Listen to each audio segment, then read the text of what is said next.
Imagine waking up from a near-death accident with a message from Jesus himself. This is the tale of Landon Whitley, a young boy who survived a fatal accident only to come back with a deep mission. What did he experience on the other side? Who did he encounter? Join us as we delve into Landon's remarkable journey beyond the veil of death and the amazing revelations he brought back. It was a typical Sunday afternoon, October 19, 1997, when the Whitley family was traveling home from church in their Pontiac Sunfire. Landon, a young boy, was riding in the back while his parents, Julie and Andy, were in the front. It was a day like any other until tragedy hit.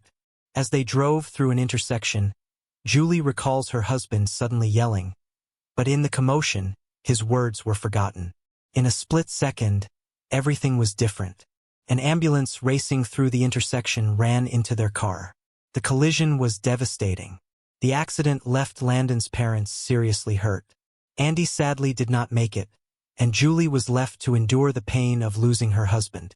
I didn't see what he was yelling about. I didn't see the ambulance approaching, but I did recall him yelling. That was the last thing I heard from him. For young Landon, things were even more serious. Following the crash, it took them a while to find him in the wreckage, and since they did, he wasn't breathing. Rescuers labored desperately to bring him back to life, but his situation was desperate. He was airlifted to a nearby hospital in a hurry. Landon's battle for survival was not yet over. On that day, he died twice, once at the accident site and once during the journey to the hospital. But it was only after his second death in the hospital that Landon had something truly extraordinary happen to him.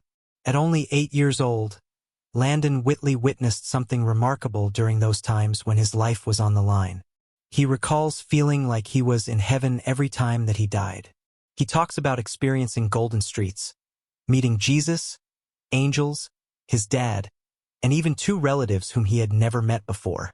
These dreams made a profound impact on him, giving rise to a sense of awe at life, death, and the hereafter. This sense of wonder remained with him throughout his years. Today, now an adult, Landon recalls those moments in awe. For him, the accident was not merely a tragedy. It was a glimpse of a much larger reality. It reassured his belief and made him peaceful, knowing there is more than what appears in life. As much as the doctor tried his best to rescue him, there seemed to be little hope of survival. They cautioned Julie, Landon's mother, that even if he survived, the injuries would be grave. They told me that if he made it, which didn't look like it, that he would still be like an 8-year-old child, Julie remembered. He would not be able to walk, speak, or even eat normally because of brain damage. But I was willing to accept that. He was all I had. Julie's devotion to her son never faltered. Despite such horrendous news, she was prepared to do whatever it would take to keep Landon alive, no matter if it meant keeping him alive in a critically compromised condition. During those black times, Julie's will was unbreakable. She was willing to battle for her son regardless of the obstacles that came her way. To her, having Landon around her life, whatever the conditions, was all that counted.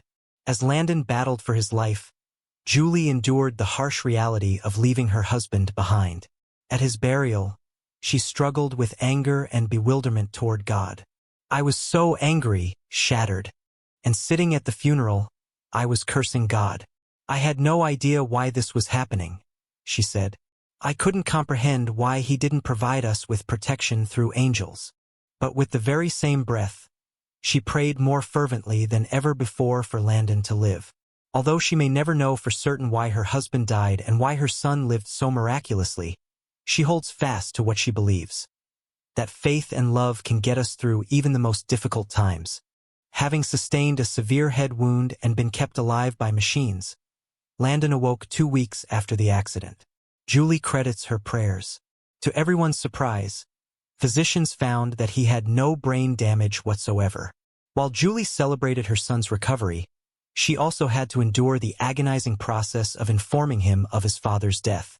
His face was scarred, his head wrapped in bandages, and I didn't want to hurt him anymore, she remembered. Julie had to reconcile her relief that Landon had survived unscathed of brain damage with the agony of informing him he had lost his father. In that trying moment, Julie's love and motherly strength stood out with empathy. She inquired of Landon, "Do you know where your dad is?" Landon answered, "Yes, I know where he is. I saw him in heaven." But Landon's encounters did not end there. He also informed his mother that he had noticed other familiar faces in heaven. Family members, friends who had died, and even brothers and sisters he never knew. He gazed at me and said, "Oh, Mom, by the way, I forgot to mention it. I saw your other 2 children." I was amazed because I had 2 miscarriages prior to Landon being born, and we never shared the information with him, Julie explained. "I knew they were my brothers even though nobody ever informed me about them," said Landon. "You just know in heaven. You know who everybody is." Landon had a different experience each time he met with death. With the 3rd time, he met Jesus and heard a message that changed his life. "Jesus appeared to me and instructed me that I have to return to earth, be a good Christian, and preach to people about him," Landon reported. "I wish for people to understand that Jesus exists. There is a heaven. There are angels, and to abide by his word and the Bible. Life does get better in the end." With that directive, Landon and his mother set about fulfilling their charge to share their experience, providing hope to the bereaved. Landon stressed that he was doing it for Jesus, assuring of the existence of Jesus, heaven, and angels. Having lived through seeing Jesus, he understood his purpose, and he was committed to achieving it. Looking back at the experience, Julie realized how her knowledge of faith had expanded. While she previously questioned why God did not send an angel to defend them, she now knows angels were there the entire time, directing them through God's will. Instead of being mired in loss or anger, Julie employs their experience to remind others to remain grounded in faith, even during times of loss. "It's a tremendous blessing that I get to see my child share with others about Jesus," she said. "He's always willing to remind people that heaven is real, because he's been there." Although Landon lived, he sustained severe injuries and now has 23 metal plates in his head, a nose rebuilt from part of his skull, and lost the use of one eye. He leads a largely normal life today. His survival is miraculous. Landon's tale is a testament to the strength of the human spirit. In spite of the tragedies he has suffered and the physical limitations he lives with, he still lives life to the fullest. His journey is one of courage, strength, and the strength of love to overcome even the most adverse situations. We feel that God is giving Christians everywhere a message regarding the coming of Jesus Christ. If you are serious about your faith, concentrate on living a righteous life. Spend some time praying for the lost souls and witnessing as often as possible. The Bible teaches us how to live and share the good news. It's all there. Thank you all for following us this long. We hope you enjoyed watching, and we'll catch you guys in the next video.